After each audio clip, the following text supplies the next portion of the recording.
2026ஆம் ஆண்டு மார்ச் 3வது தேதி இன்று செவ்வாய்க்கிழமை மாசி மகம் திருநாளுடன் இணைந்து முழு சந்திர கிரகணம் டோட்டல் லூனர் எக்லிப்ஸ் நிகழ்கிறது. ஆன்மீக ரீதியாகவும் அறிவியல் ரீதியாகவும் இது ஒரு முக்கியமான நிகழ்வாகும். சந்திர கிரகணத்தின் போது செய்ய வேண்டிய பூஜைகள் மற்றும் தற்காப்பு நடவடிக்கைகள் இதோ. 1. கிரகண நேரத்தின் போது செய்ய வேண்டியவை. மந்திர ஜபம். கிரகண காலத்தின் போது செய்யப்படும் மந்திர ஜபம் 1000 மடங்கு பலனை தரும். ஓம் நமசிவாய் அல்லது மகா மிருத்யுஞ்சய மந்திரம் ஜபிப்பது மிகவும் விசேஷம். தருப்பை புல் தர்பா கிராஸ் கிரகண கதிர்வீச்சிலிருந்து உணவை பாதுகாக்க வீட்டிலுள்ள அரிசி, பருப்பு, ஊறுகாய் மற்றும் தண்ணீர் பாத்திரங்களில் தருப்பை புல்லை போட்டு வைக்க வேண்டும். தீப வழிபாடு.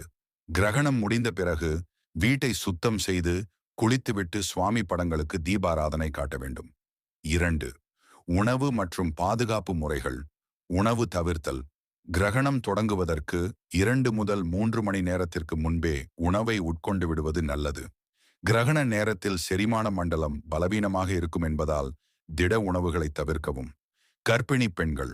கிரகண கதிர்வீச்சு கருவை பாதிக்க வாய்ப்புள்ளதாக நம்பப்படுவதால் கர்ப்பிணி பெண்கள் இந்த நேரத்தில் வெளியில் செல்வதை தவிர்க்க வேண்டும்.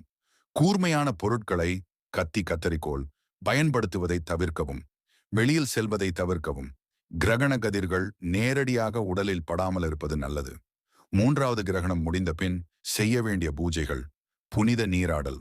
கிரகணம் முடிந்தவுடன் முதலில் தலைக்கு குளிக்க வேண்டும். இது தோஷங்களை நீக்கும் என நம்பப்படுகிறது. வீட்டை சுத்தம் செய்தல். வீட்டை கழுவி விட்டு அல்லது கோமியம் தெளித்து சுத்தம் செய்வது நல்லது. தானம். கிரகணம் முடிந்த பின் அரிசி, பருப்பு அல்லது வஸ்திரம், துணி தானம் செய்வது மிகுந்த புண்ணியத்தை தரும். பித்ரு வழிபாடு. இன்று மாசி மகம் என்பதால் உங்கள் முன்னோர்களுக்கு பித்திருக்கள் தர்ப்பணம் செய்வது அல்லது அவர்களை நினைத்து வழிபடுவது இரட்டிப்பு பலனை தரும். 4வது இந்த கிரகணத்தின் சிறப்பு. மார்ச் 3, 2026.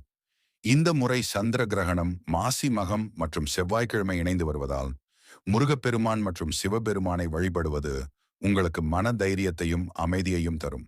குறிப்பு: கிரகணம் முடிந்த பிறகு உங்கள் குலதெய்வத்தை மனதார வேண்டிக் கொண்டு நெய் தீபம் ஏற்றுவது உங்கள் இல்லத்திற்கு பாதுகாப்பை தரும்.